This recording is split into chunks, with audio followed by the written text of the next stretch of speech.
Good morning, everybody. Welcome to the Sunday Summary. I am your host, Kyle. With me, as always, is Steve. Steve, how are you doing this morning? I'm excited to be back with my new mic. How are you? Congratulations on the Thanks, mic, man. by the way. I finally It's a big upgraded. it's a big deal. The other mic was great, but it just couldn't stand the test of time. To be honest with you, I think it did stand the test of time. This thing had a 2-year warranty, and it lasted me probably 4 years, about. I mean, Okay. it was good. $30, 4 years. I mean, it was a pretty good mic. And what my biggest fear was when I bought this, I thought it was going to be the USB port and not the mic. And so when I plugged this mic in, it was still going to have that static. That was going to be my biggest fear. And then I would have just been pissed off. What do you plug this one in with? USB. All right, so what were you concerned about? That the That- USB port was broken? Correct. And not just the mic itself. Mm, That was going to gotcha. worry me a lot. But Gotcha. yeah, man. How are you? Doing well. How do I sound? How's my mic? You sound great. Good. You look Good. great. It's Sunday. It's like 10 degrees outside. It's absolutely freezing here. Is it actually 10 degrees? Yeah, maybe 15, 14. But it's been warm the last few days. So that was a nice little taste of spring, Mm-hmm. and it's quickly gone. So Kind of what we're going through, but a little bit in reverse. We had really cold days, and this weekend's been like 60 degrees. It's very nice. gonna play golf. No, I was going to today, but I have a birthday party I got to go to, kid's birthday party, and friend's kid's birthday party, and I'm gonna go to like an indoor simulation place in the afternoon though, so that's nice. That does sound fun. Yeah. Simulators are cool. But to the point at hand, Steve, Liverpool are 13 points clear of Arsenal, which I had to double take. I didn't think it was that big of a gap. And because just the other week we were 6 or 7 points, and then Arsenal fold, Liverpool picked their performances back up, and now the question is, do we have a title race still, or is Liverpool kind of running away with this thing, bro? I think we're champions. Now, of course, anything can happen. And when it's so here's the deal. If it wasn't Liverpool that had this lead, we'd be saying the league is over, right? Probably. Yep. Okay. So because it's our team and we don't want to be caught with our pants down in 3 months by saying it's over, we're a little bit more conservative with our predictions. So I'm just thinking about it through that lens. It's over. Even if Arsenal win the game in hand that they have and beat us, the gap is still 7 points. We've lost 1 match out of 28. We'd have to lose 3, and they would have to basically win out. So they'd have to win their game in hand, and we would have to lose 4 out of the last 10, and they would have to win every game. Mm-hmm. Roughly, that's what needs to happen. Roughly. I haven't done the actual math, but generally speaking, that's what needs to happen. That's not going to happen. First of all, they can't win out. There's no way. They don't have a striker. And let's see who they play. Actually, let me see. Yeah, look that up. And I really Man United, Chelsea, Everton, Brentford, Fulham, Crystal Palace, us, Newcastle, Southampton, Bournemouth. So they got a mix of. That's a good mix. Yeah. Yeah. I don't see winning out there though. I don't look at that schedule and say they're going to win out. Nope. The main thing for me is mathematically it's not over, right? Yes, when you look at 13 points and recovering from 13 points, mathematically it's still possible. But when you look at the fact that Liverpool have to just fall off a cliff in order for Arsenal to catch them, in addition to winning out, right? You have to win out because Liverpool aren't going to lose every single game, right? Knock on wood. But it's unlikely it's going to happen. And they were struggling for a while with some draws, but it seems like they've picked that back up. Win against Man City, win against Newcastle. And I don't feel comfortable saying we've won the league yet until we're 34, 35 games in. I just don't.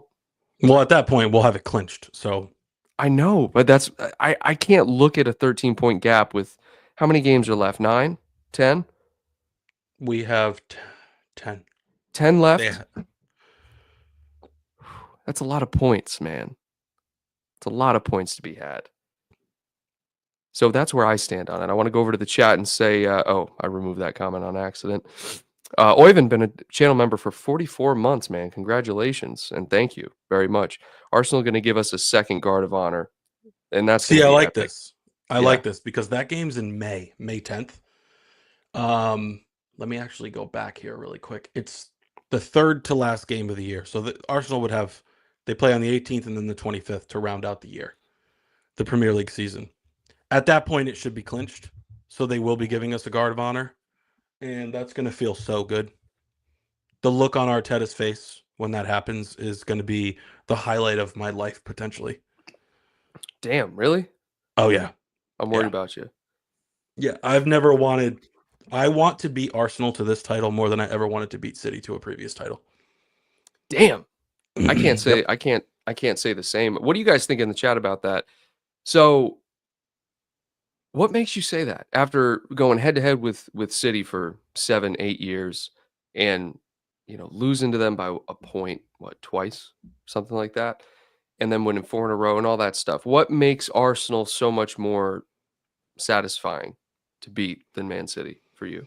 I think it's the fans and the arrogance of Arteta. Hmm. For me, I mean, nobody likes Man City. Like So just like they don't even have rubbing it in it. their face. I mean, they don't look. The battles with City were amazing, but to me, that era is closed. For a couple of reasons. One is because they're just not as good as they were this year. I would assume they would bounce back, but they're losing a lot of big names in the summer. We've all seen reports about that. They're not going to be the same team. They're kind of they're almost rebuilding, right? They lock down Holland, they bring in Savinho, Wow, they are. a Yeah. couple other guys, Marmouche. These like the team that we battled with is no longer there. You look at guys like Mahrez, he's gone. Rodri likely won't be the same player for at least another year and a half. You got Stones, he'll be leaving. Diaz getting older. And now it's like Vardiol, these new guys they just brought in. Hmm. Silva will be gone. It's they're almost rebuilding in some aspects. Plus, there's the element of the fact that they still have these charges pending. I don't know what's going on with that, Haven't seen anything new. but to me, it always felt like I resented Arsenal because they joined the race these last couple seasons, and in my opinion, they didn't. It should have been a two-horse race with Liverpool and City the entire Hmm. time. It's almost like who welcomed Arsenal to the party. Yeah, they were Like there uninvited. are They showed yeah, up, there are they levels to invited this. themselves. Yeah. Right. There are levels to this. And what they've done is impressive. The fact that they've been solid for 3 seasons is impressive. It's not a fluke. Yeah. Um but it's not like they've won a Champions League. It's it just feels different to me. And I just want to prove to them that there's levels to this. Like major levels. So, I like that endpoint there about there being levels to it because I've said this for what, 2 years now, ever since Arsenal started really getting competitive, that I really respect what they've done with their rebuild, right? They really tore it down, built it back up with youth guys. Like you said, very good point. I didn't even look at Man City as a rebuild right now, but they are kind of rebuilding. They're bringing in youth and um but it was only a matter of time, wasn't it? I mean, the Premier League with the competition the way it is, there was only a certain amount of time that City and Liverpool could dominate for so long. And you know, the fact that they did dominate for so long, Steve, what was it, 6 years that they were, I mean, obviously there were years that Liverpool fell off, but it was 6 complete years where it was City and Liverpool were the two teams battling. And to hold that, I guess, title race for 6 years is actually pretty impressive considering you have the Chelseas, right? We don't even have to mention United, but Arsenal were going through a rebuild. Tottenham are in there, and now you have these other teams coming up. It's pretty impressive, and I think it was only a matter of time before Arsenal got in there and City fell off, or we fell off. I think that's what a lot of fans were worried about with Klopp leaving, is that we were going to be the team that fell off. But it looks like, I mean, God damn, Slot is really doing a good job with this team. And I mean, Klopp set him up for success with the players he brought in, but Slot still had to come in and do a job, man. I mean, we have really performed this year. There really has not been a fall off in quality performance. Everyone passes the eye test. The effort is there, and you could argue in a lot of areas better, like defensively, offensively. I mean, there have been a lot of areas, even individual players. Gravenberch, for example. I mean, he is just playing lights out. Really just remarkable job from Arne Slot so far. Yeah, totally. And I think you mentioned Arsenal's rebuild and like respecting their rebuild. Let it not be lost, Kyle, that they didn't rebuild through their academy. You mentioned like young players. I don't know if you were hinting at academy, but No. they More so just spent like Martinelli and, Gabriel Jesus was kind of a young player, I guess. Saka. Saka's from their academy, I believe. Oh, he is. Okay, yeah. And then So, there's a couple other guys, but they maybe tried it Lewis with young Skelly. guys. Gabriel, Saliba, all of these guys have been at the club for years. They were going out on loan. Or Gabriel, no. Gabriel they bought. They bought But all of them, Kyle. no, I know Let's go through it. bear with me for a second, okay? They bought them, but they were at the club. They were loaning them out, and then everything just kind of came together at once. Lucas Torreira didn't work out, but you bring in Declan Rice to kind of bring everything together. You know what I mean? Like Odegaard, for example, kind of brought the midfield together, and then Martinelli kind of. I just feel like they did it right. I just feel like they did a rebuild, whether they bought them or I guess you could say raise them or not. They did it right. But go ahead, let's go through it. I was just going to say, like, they've purchased their team. Their starting 11 is purchased.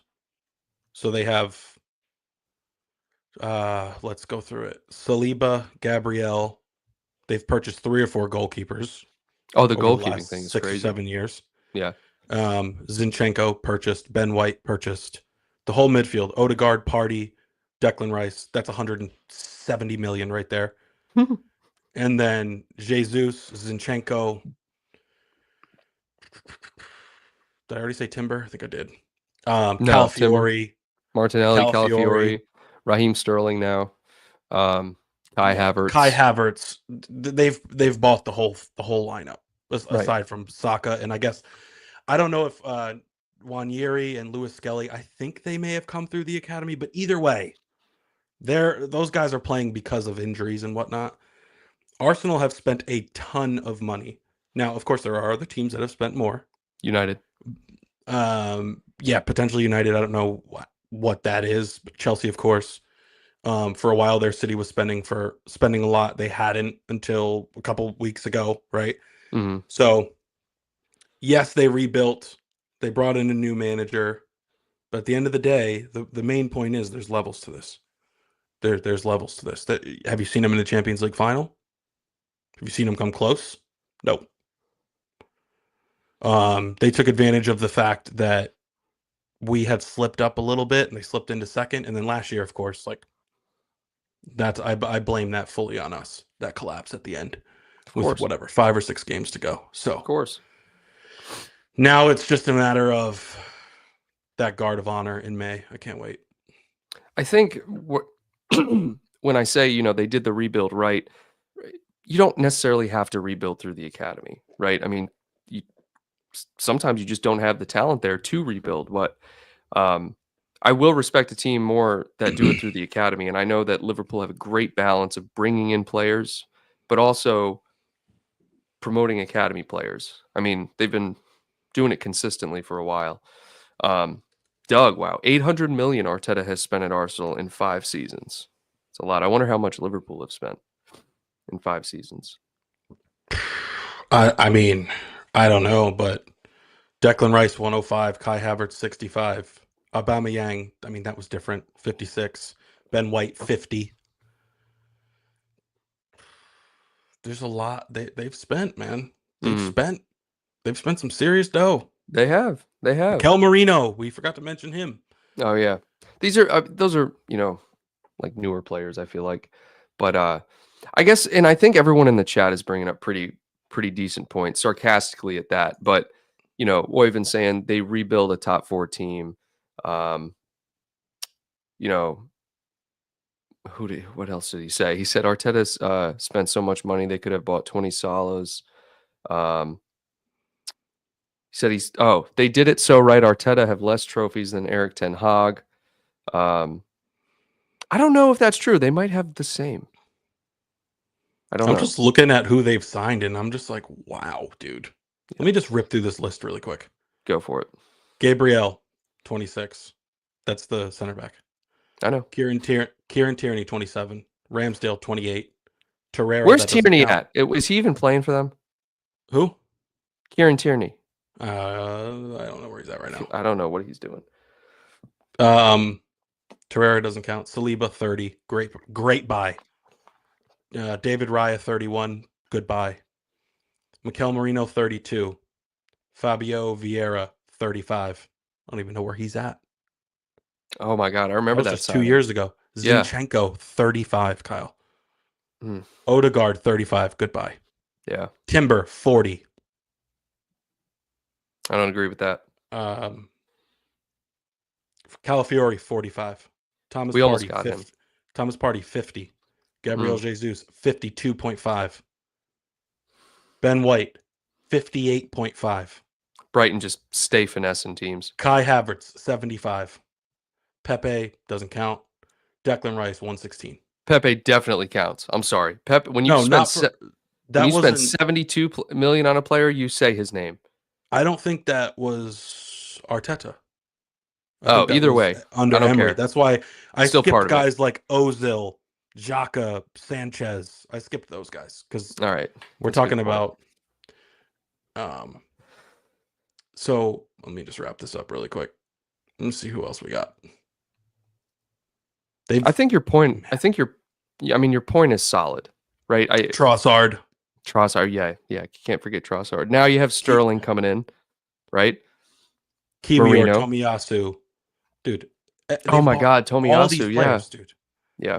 But that's what I'm saying. They legitimately had to do a rebuild, Steve. The amount of players they're not just, they bought one player for every position, it seems like. At least one player for every position.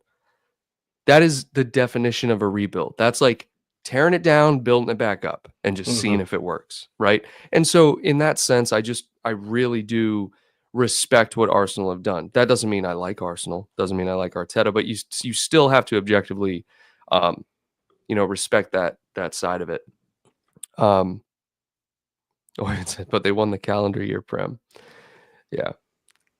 Oyvind's just roasting Arsenal, and I'm here for it. It's just one of those things, man, because a lot of teams don't do a full rebuild. They don't have the capacity to say, all right, we're just going to completely tear down this team and build from scratch, because they want to be competitive. So they kind of do it little by little, piece by piece, which is probably the smarter way to do it. But I know what you mean, though. Like, it's respectable in the sense that United just keeps splashing cash and they're not getting any better. In fact, they're getting worse. Number Exactly. one. Number two, Chelsea wins the Champions League, has one of the best managers, in my opinion, in the world, in Thomas Tuchel. They get rid of him, and then they spend billions a couple years later, and they're not challenging for anything. So the fact that Arsenal have spent money and it's worked to some extent, and they're at least challenging, and they're a good team, they get some credit for that. Thank you. They get some credit for that. But they're also the first team to complain when purchases aren't made. They're crying for a forward. It's like, well, our board doesn't want to spend. They're not backing Arteta. You spent all this money on positions, irrelevant players. Like, let's think about that. Dude, it's not even that. It's the injuries. You have injuries. That's why you don't have forwards. It's not that you haven't spent money on forwards. You have injuries. Welcome to the club, bro. We went through it for 3 or 4 seasons. It happens. You slap a player up there who's a forward just to get you by, you deal with it. Stop crying. It happens. You can't guess injuries. That's what happens. And you deal with it. You write this season off and you go again next year. And hell, they're in second. It's not like they're in 10th and they're bottom of the league in goal scoring. You just have injuries. That's all. I don't get that. Like the owners aren't backing Arteta. You have injuries. What are you going to do? Buy a player, and then once all your other players come back, the player's going to sit the bench? We've had this debate for years when we've had players injured and the January transfer window opens up. You either do a player on loan, or most of the time you don't sign anybody. Right? I feel like recently, we got Gakpo and Diaz in the January transfer window. So maybe they have a case there, but I don't know, that sort of crying. I'm just like, shut up. You have injuries. There's nothing. It has nothing to do with your owners backing Arteta or anything like that. You just have injuries. I mean, there's no doubt that they need a striker, but like 3 months ago, or even at times throughout last year, you guys were saying that Kai Havertz is world class playing up top. I still don't understand how Kai Havertz is playing striker. I don't think he's not. He's out, No. I think. No, but he was. Dude, he was a false 9. Yeah. And there was times where he was pretty good. The player's got skill, there's no doubt. But you can't have it both ways. You can't have it both ways. You can't say you're fine, you got Jesus, you got Havertz, all this, Saka, and then when a couple of them get hurt or they're not performing, you cry for purchases. That's not how it works. Like, that's just not how it works. Now, Right.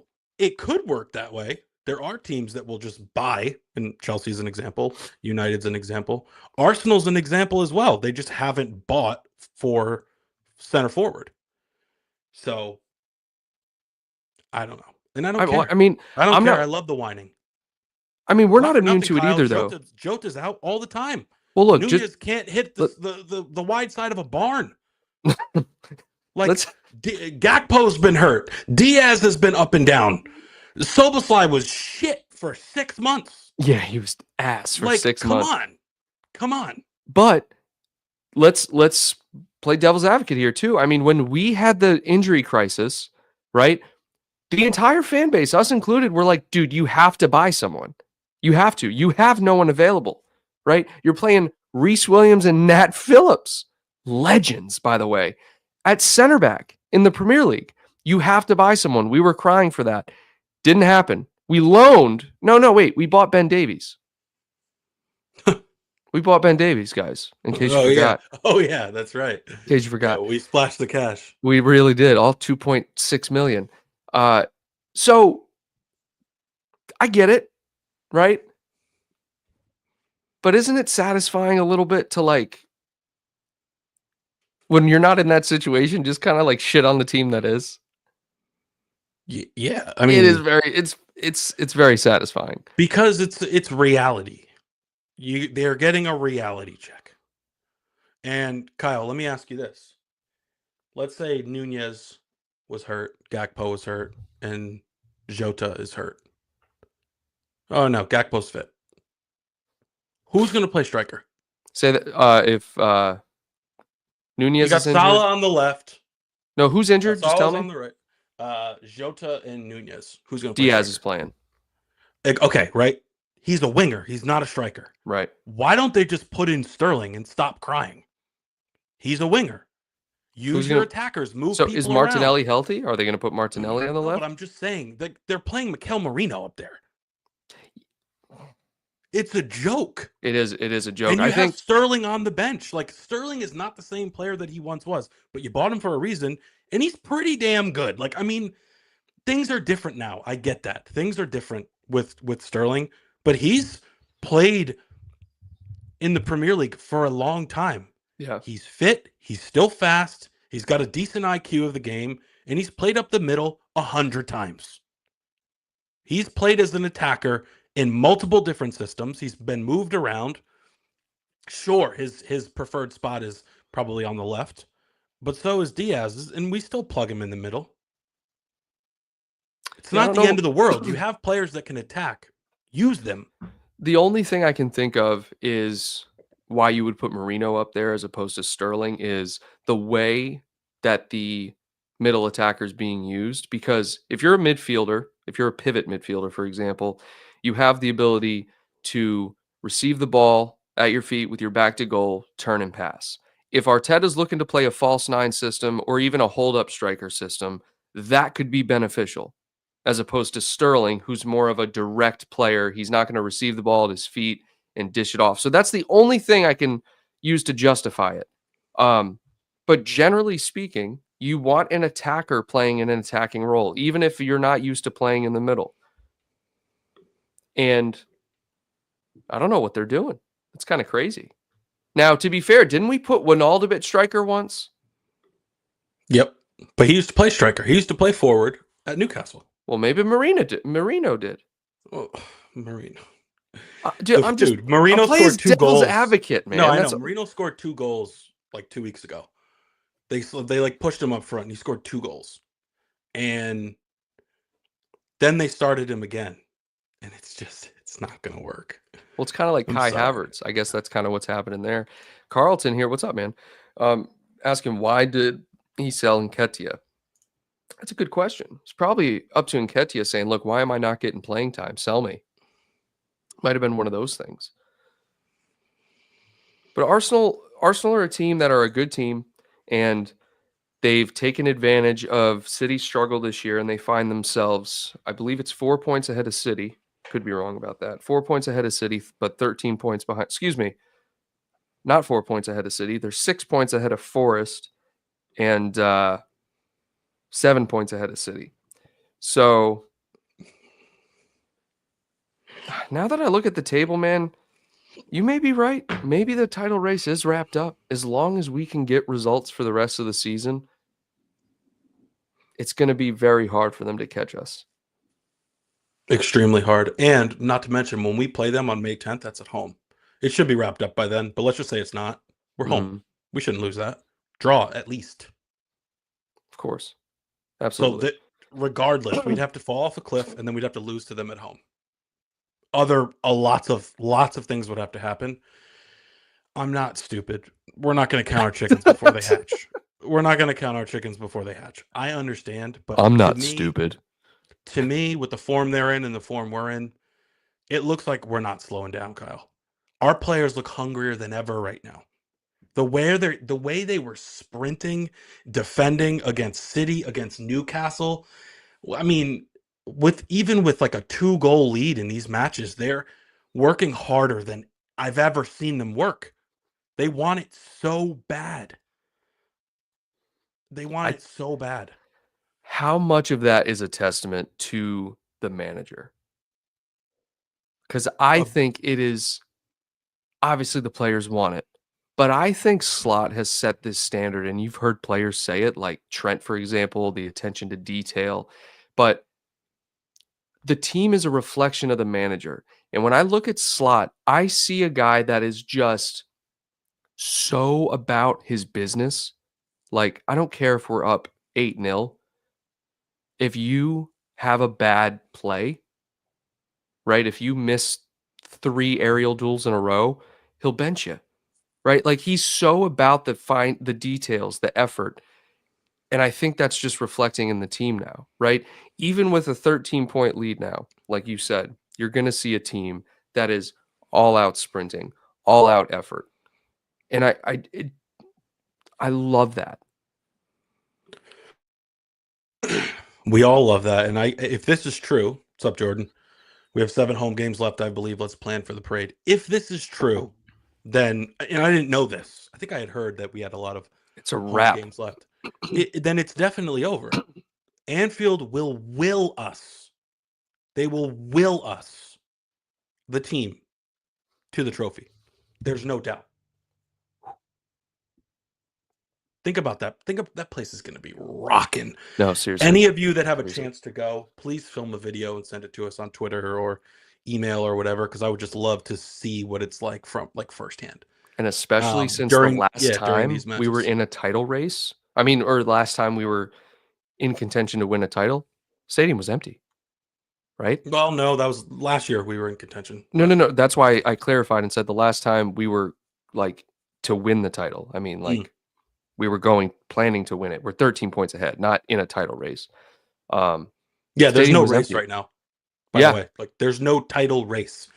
There could become a race again if we start to drop off and they start winning.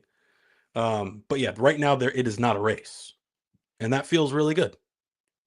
It feels really good. Stress is off. Yeah. I would love to finish with at least 92 points. There's 30 left available. That would be 97. I would love to finish with 92. 90 plus would be nice. 90 plus would be nice. That would be 25 out of 30. That allots us a couple draws and a loss. Is that right? Which likely, you know. I mean, maybe not a loss, but I don't want to see us lose, but we could have a loss. You're being conservative. It's a conservative prediction. Right. Mm-hmm. I got you. Tony says it's we got 6 home games left, so it's all right. Ooh. Yeah, a lot of Stellar says I think 6 wins, 4 draws, 89 points. See, that's realistic. Absolutely. 6 wins and 4 draws would be more than 89 points. Would it? I don't know. I'm not looking at the table at the moment. 6 wins alone. Actually, no. No. He's right. Steve, I'm not stupid. He's not. 6 wins would give us 85 4. Yeah, he's right. He's right. Sorry. No, you're good, bro. No, we got to finish over 90. We got to finish over 90. Premier League, very optimistic, right? Borderline confident that it's going to happen, right? But let's look at the Champions League for a second. You got 2 legs against PSG, right?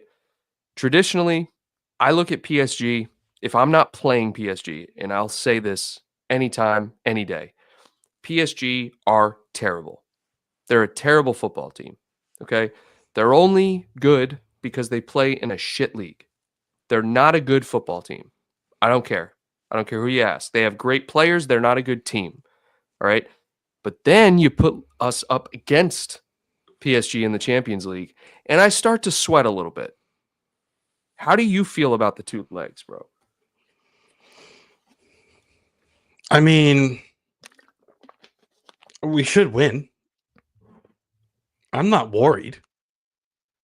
They have players, though. There's no doubt they have players, but all right. So here's an example of their last lineup, Kyle. Okay. Barcola. Who? Exactly. You're gonna feel that a lot. G. Ramos. Gonzalo Ramos. Sure. Dembele, Neves, Ruiz, Dewey, Mendes, Beraldo, and then Marquinhos, Hakimi, Donnarumma. Okay. I don't know 6 out of those 11. Okay. Maybe if I saw their first name here on this sheet I'm looking at. But man, what? This is a different ball game. This is a different ball game for them. You got to pull up their roster, and we got to do a top lineup because there's no way that's their top lineup. Stellar says, I think we draw in Paris and spank them at Anfield. It's pretty likely. Okay. Let me go through their results in the Champions League. Please. They beat Girona 1-0. They lost to Arsenal 2-0. They drew with PSV. They lost to Atletico Madrid 2-1. Lost to Bayern Munich 1-0. Beat Salzburg 3-0. Beat City. Great win. The only great win I've seen so far. Beat Stuttgart. Beat Brest. And now they have us. How did they even get through? I was just about to say that. That's not an impressive. I think it must be the Stuttgart and City wins that kind of put them over the line. Well, it's a huge goal differential. So maybe that played into it. Guys, let us know in the chat. But they beat Brest 7-0 and 3-0. They beat Stuttgart 4-1. How the hell is Salzburg Brest? 3-0. How is Brest in the Champions League? It just doesn't. It's crazy. I know they had a good season last year, but it's just you say Brest, I'm like, oh, they're playing a domestic game. I'm not thinking, oh, that's a Champions League game. This is a worry here. This is a valid point, Stellar. I'm not even going to try to pronounce his last name, but the guy that came from Napoli to PSG recently, he is a good player. I think Trent does better against players like this than he does against Doku. I know Doku's going to carve him up all game long. I know that. I knew that coming in. It's kind of ridiculous, actually, This guy's how a different much he type got of player, though. This carved guy's a up. different type of player. I think Trent will fare better here. Look, And if he gets carved up, well, then Bradley's playing game 2, maybe. oh man, Bradley, I love Bradley. Look, what I'm worried about, dude, is I don't know why I feel this way, but I don't rate PSG at all. I really don't. I don't think they're a good team. I mean, they lost to Arsenal too. I mean, you look at that list, right? Really, all the competitive matchups, with the exception of City, they lost, right? And historically, they're not a good team. They're just not. And again, I think it's down to the fact that they bring in top quality, right? Whoever they can get to buy into to go into PSG for payday, whatever it is. But as a team, they're not a good team. Liverpool, we are a team. We're a machine. I don't think PSG have the capacity to deal with us. I really don't think they do. I think maybe at home, I think whose prediction was it here? Saying that drawing with them in Paris and then beating them 3-0 at home. I think that's a very fair prediction because maybe they can get by with the support of their home fans. But once you come to Anfield in the Champions League with that team going up against our team, I think they get waxed. Like they get embarrassed, dude. Their midfield is abysmal, Kyle. Fabian Ruiz, Vitinha, Lee Kang-in, Seni Mayulu, Warren Zaire-Emery, João Neves. Who? Let me just tell you something, bro. I think Vitinha, you're gonna think I'm crazy. I think Vitinha was on the Ballon d'Or shortlist. Oh, no. Oh, jeez, man. Yeah.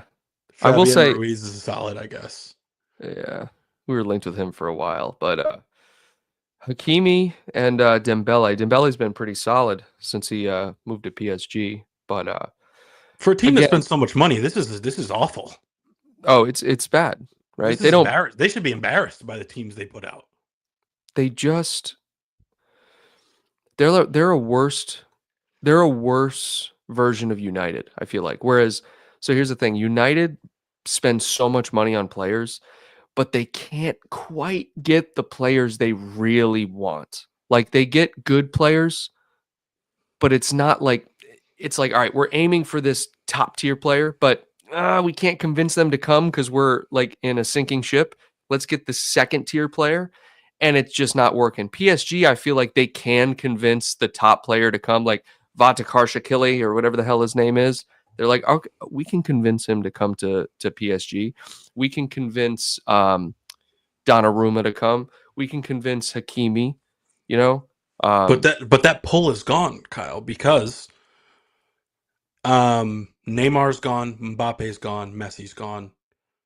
Who else was a staple over there? Doesn't matter. Players are still Thiago Silva. There's no. It's not the same. player. Oh no, you're absolutely right. It's not the same, but players are Verratti, still all gonna those go. really, really good players. Yeah, but no, I don't think anyone wants to go anymore. You take like Kesha Ravella, the new guy. He just went. But I think that's an outlier. I think maybe he didn't get the offers that he would have wanted elsewhere, or he didn't want to wait. So he was like, all right, I'll just go now. Mm. But like, you think about their best players are in defense. Hakimi, Kimpembe, whatever. He's a good player. He's been hurt all year. Marquinhos, he's at the tail end of his career. Lucas Hernandez. Those are their defenders. Okay, decent defense. Yeah, the defense is decent, but like Yeah. those guys aren't going to be PSG. I mean, Hakimi will go somewhere else, I think, at some point, because you surround him with junk. He's not going to want to stay, and nobody cares about Donnarumma anymore. What a fall Nobody's from talking grace. about. I mean, he's a great keeper, but nobody's talking about him because he's in France. Well, that's the point. That's the point. It's like players. It's got to be the payday, dude. There's no other. I mean, that in the city, right? No one wants to play for PSG, bro. Nobody I know. wants to. No one's sitting there thinking, "Oh, I played as PSG when I was a kid on my PlayStation." No one cares about PSG. I Oh, know. I look up to all these stars at PSG. I grew up with Ibrahimovic, and no, you didn't. You went for the payday. Maybe in FIFA they played with like Cavani and I don't know Ronaldinho. Who knows? Yeah, I mean, they will always have that pull, it seems like, that just whether it's a player at the tail end of their career or a player that has a huge asking price and wage expectations, and they're just like, dude, we can offer you that. Sure, come on over. Right? I mean, whatever it is, they can get it done, but they have never proven to me that they can build a competitive team in Europe, because they're getting individual players with, it seems like, huge egos, and they can't make it work. It's strictly a team thing. You don't have a good team. Messi left you guys to go to the United States. That's all you need to know. It's a joke. The fact that Messi went to PSG in the first place is a joke. Yeah, Okay, it's that's tells me all I need that's a to know. blemish on his career, in my opinion. 100%. And 100%. It's all money. they spent between Mbappe and Neymar. I think they spent like 400 million to get those guys, those two. Yeah. I mean, Hannah brought up David Beckham was at PSG. Literally every big player you could probably think of maybe spent some time at PSG. And that's the crazy part. It's like, what? Why? But must be down to the money, Maybe man. Paris is a cooler city than I'm aware of. I'm not sure, Yeah, I don't know. I have no but desire to go anywhere near Paris. I'm sorry. no. Um, maybe I'll do a drive through or something if I'm I went ever there. over. I had a layover there when I was going to Venice, Italy, a few years back, and that's the only exposure I've had is the airport. How was the airport? Well, somebody stole my brother-in-law's laptop while we were there, so So not good. great, Okay. so excellent. A great experience.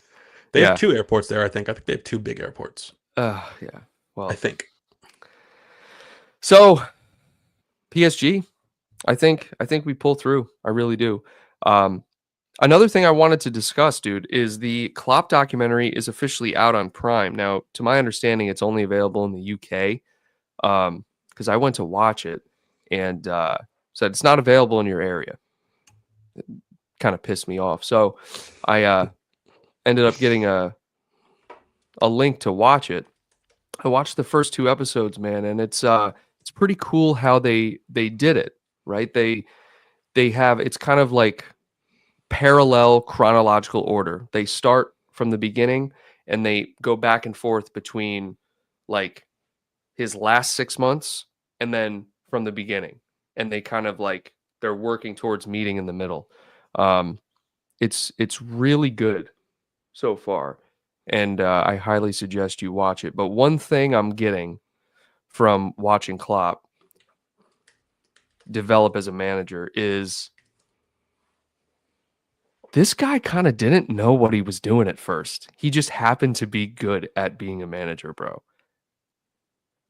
He was literally thrown into being a manager. Now, I knew this at first, but when you watch the documentary and it's explained to you, I don't know if you knew this. Did you know that the manager, when he was at Mainz, he was a player. The manager came in to the, I guess, the locker room or the team room, whatever, and asked the team, hey, you guys need to decide if you're going to back me or not. He said that to the team and then left. And then Klopp was given the responsibility of telling him, no, we don't back you anymore. The team decided they were saying, no, we don't. So Klopp told him, and he goes, okay. So then the manager calls the owner, and he's like, look, you're going to either have to sell all the old guys or I'm leaving. So the owner was like, okay, great. Yeah, you're fired. It's like, Klopp, we need you to step in. Accidentally, Klopp became a great manager. He had no intentions of becoming a manager. All of a sudden, they start winning games, and over time, they get promoted. You know the whole story. But he is truly one of a kind. That's what I'm getting from this documentary. He had no intentions of being a manager, but he was made to be a manager. Does that make sense? I can't wait to see it. How do I watch this? That's you gotta get a link somehow. I don't know why When it's are they not. going to release it to everybody else? Dude, I don't know. It's so stupid. I really don't understand. I don't understand why Prime is doing this. I can't even find it. If I search it on Amazon Prime, I can't even find it, dude. I'm looking right now. It's kind of ridiculous. Hannah says the doc was average. To be honest, Harvey Elliott's dad was unintentionally hilarious. I haven't gotten that far yet, but yeah, I think Adam Lallana. So do you remember, Steve? I know you remember this. Do you remember when we drew with West Brom or Klopp's like first or second season, and he brought the players over to the Cop and did like the Olay thing? You remember that? It was kind of weird. Come on, no, you definitely do. Just think for a second. Okay. Okay, get to it. Because I don't know what you're talking about, and I'm not going to remember. Oh. Adam Lallana gets interviewed, and he goes, because Klopp brought the whole team over, grabbed their hands, and was like, yeah, let's like Olay to the crowd for the support. Because the game before, the fans were leaving. And Adam goes, yeah, to be honest, that was a little embarrassing. Dude, you should watch it. A lot of everyone gotta find it. It's just kind of average, but Hannah said, I kind of lost interest after hearing about Klopp's early years as a player and manager. Queasy says a VPN might work. And that's ultimately what Kev was saying, is that it's got to be a VPN. Yeah, I haven't even gotten this far, Hannah. So who knows? Maybe it'll just be average. But I think the build up to it is what has me the most excited to finish watching it. But, I actually love documentaries. Me too. About like wars and things of that nature. But sports documentaries I usually don't love. Like there's they had the one about the Patriots dynasty. Yeah. I didn't even finish that. I'm a massive Patriots fan. I watched the Gerrard one. I watched some of the Beckham one. For some reason, I'm just really not into them, but I will watch this as it's my duty too. It's all the same, right? It's all kind of the same approach. Like literally you can predict the layout of it, right? So they'll start and it'll be interviewing family and friends about like, you know, his background or her background, whatever. And then they'll jump to like a cut scene of a kid of him as a kid playing or him as an early professional. And then they'll go back. It's just the same layout for every documentary. So it can get very stale. But I think if you're interested in the actual player or the team or whatever the documentary is about, you're able to kind of sit through it. I think what keeps me engaged with a documentary is never before seen footage, right? If the documentary is just kind of a compilation of a bunch of publicly available clips, then it's kind of like, okay, this is okay. But if you get like behind the scenes footage of things, right? Like in the locker room and that sort of thing, I think that's what really sells it as, okay, this is an exclusive documentary. Like the All or Nothing series, I love those. Because they're Was that the one with Mourinho at Tottenham? That was one of the best I've ever seen. That was cool. Yeah, that was cool. Really good. They did it for a bunch of teams too. I think they did All or Nothing at Arsenal. I made it through like 3 or 4 episodes and I couldn't watch the rest of it. But the Mourinho one, I was hooked. Yeah, Mourinho's an interesting cat. Throwback to earlier in the chat, Liz asked me what the drink of the day was. This is a large iced coffee with 2 pumps of pumpkin flavor in it from Dunkin' Donuts. Pumpkin? Interesting. Random. Yep. Very random. Yeah, very random. Sunderland Till I Die was a very good documentary. I agree. Yeah, you should definitely watch that, Steve. But Wow. I've seen Yeah. bits and pieces of that. Yeah, so far I'm not seeing great reviews from it. I like it so far. It's interesting, but I haven't been blown away. But I do think there's some interesting little pieces in there. I like how they're focusing on the youth players, right? They've interviewed Bradley, Jones, and Trent, and kind of like randomly other players, but Salah hasn't been interviewed, Van Dijk hasn't been, like, none of those players have been interviewed yet. At least where I'm at. So it's almost kind of like maybe like a last minute documentary they just kind of threw together. Pretty interesting there. Maybe, yeah. I don't know Because, how long they were planning it. I don't think they were planning this. well, so this is what I remember. Remember, they were a whole documentary. They came out and they said Prime is preparing to do a full documentary on, like, I guess His Klopp's last era season, right? or something like that. Uh, Yeah, I think it was yes, supposed like to be the last season, and it then was they said, supposed to "Oh be the no, we're going to do the whole era." yes, that's what it was. It was like because before they announced it, they didn't or they announced it when he was leaving, and they're like, all right, we're just going to do the last season. But yeah, they ended up making it a whole thing. I don't know if maybe they didn't have enough material or what, because so far there's not a lot of behind the scenes stuff. And I remember Klopp has been very vocal about, I don't want any cameras like in the locker room. You know what I mean? Um, so far it really hasn't been a lot of behind the scenes stuff. So Yep. Yep. I think Liz hit the nail on the head here. I think we wanted so much from a Klopp documentary. I think the expectations were very high, and so that's probably why. Um, oh, maybe this is why. Hannah says, didn't they want it to be about Klopp's final season when they thought we'd win everything, but then it went tits up? Could be. Very Could well very well could be. be. Artio, what's going on, man? So, Steve, PSG league title. What are the chances we win the Champions League? I mean, better than anyone else's chances. I can't put a number on it, but we're the best team in the world. You think better than Madrid's chances? Yeah, Yeah, I I do. think I mean, they I have that pedigree, but yeah, we can beat them. Problem is, Mbappe's starting to turn up a bit, and he he is is. that type of player that can just win a match. Like, let's not forget, he's unbelievable. Yes. And then, of course, they have quality everywhere else. But we've already beaten them. We'll see. We'll see how it goes. I mean, they gotta. I don't think anyone has a better chance than we do. PSG, we should get through this, and then we'll see where we land. We have PSG, then we have Southampton in the league. That's a win. Then we have PSG again. Then we have Newcastle in the EFL Cup final. Then Everton, then Fulham. That brings us into April. Mm-hmm. So tough fixtures for sure. But Everton, Fulham, then West Ham, then Leicester. We could wrap this up by early April. That would be good if we did, because then we focus on the Champions League. Alexander says there's a big chance we reach the semis. There should be no problem getting through PSG. I'm just going to put this out there. Losing to PSG would be a huge upset. Huge upset. There should be no problem. And so I've got to pull up the bracket. But have you noticed, dude, when you look at the bracket, because they do draws, right? They're still going to do draws for who you play, or is it purely bracket style now? Guys, can anyone answer that? If this bracket that I'm looking at is right, then we play the winner of. But I don't know if this is right. this is what bothers me, dude. They will put it on a bracket, but you don't play who falls next or who wins Yeah, in the because bracket. it would be You Aston Villa draw. or Club.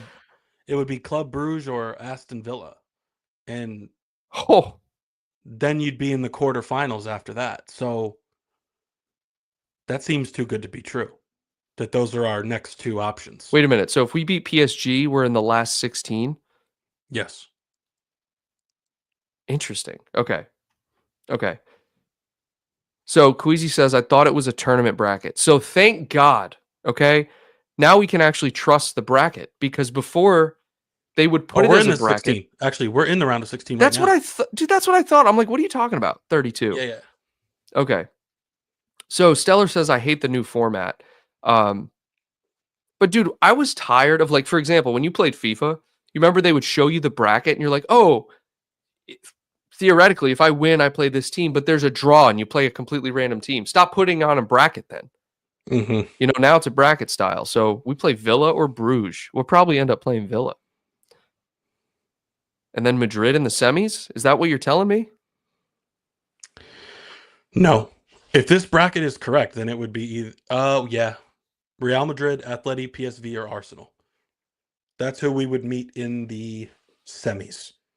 Ooh. And then we would play against Benfica, Barcelona, Dortmund, Lille, Bayern Munich, Leverkusen, Feyenoord, or Inter. They're on the other side. If this bracket's correct. Mm-hmm. Again, I can't keep up with how things are working. Yeah, I'm gonna trust Queasy here, saying I thought it was a tournament bracket. So imagine if we played Feyenoord. Imagine if Slot played Feyenoord in the final. If Feyenoord gets to the final, that'd be crazy. But that would be crazy. It would be really crazy. Alexander says, yeah, with Madrid's form, they could go out. Yeah, but it's different in the Champions League. I really do feel that way. I feel like it's completely different. But it's Mbappe, dude. Yeah, he's heating up. Damn. Scary. He's no Hazard. Can we shit talk Hazard for a minute and then we'll wrap it up? The biggest fall from grace we've ever seen in the sport. Oh my God, it's crazy. Absolutely. Bigger insane. than Coutinho, bigger than all of them. The biggest fall from grace we've ever seen. Yeah, I don't I think the most satisfying one may have been Coutinho. Just as kind of like, ha, yeah, told you so. But Hazard, bro, showing up with a gut and just saying, thank you very much, sign my checks, bitch, and I'll just tear my Achilles and I'll sit out for 4 years and then retire. I mean, I don't think he tore his Achilles. I'm just making shit up at this point, dude. I'm just like, He just said, as soon as he signed that contract, he said, I'm set. I'm good to go. Oh my God, what a loser. What's he doing now? I have no idea. Yeah, who cares, man? Steve, man, any closing thoughts? No. I got nothing. I'm happy to be here, but I got nothing. I'm happy to be here. It's been a nice little break from Liverpool this week. Nice little break. Yeah, I was expecting them to play today, actually. I was like, oh, who do we play today? I didn't expect us to be off the hook until Wednesday. So Yep. So it should be it's an important game, no doubt. I think we'll get through PSG. If we don't, then you're right. It's a very big upset. And we have no one to blame but ourselves. They shouldn't outplay us. They shouldn't outwork us. No, and they have to come to Anfield. No chance. I think a draw in Paris is a very likely outcome. But coming to Anfield, they're not ready. They cannot handle it. They're going to get waxed at Anfield, and that is my prediction. So, Steve, thanks for being here, man, and thank you to everyone else in the chat. Oyvind, shout out to Oyvind, who's been a member for 44 months, and Liz gifting the membership earlier today. Thank you guys very much, and thank you to all of our channel members who showed up, as well as everyone else who contributed throughout the show. We appreciate you. Until next time, Reds, take care.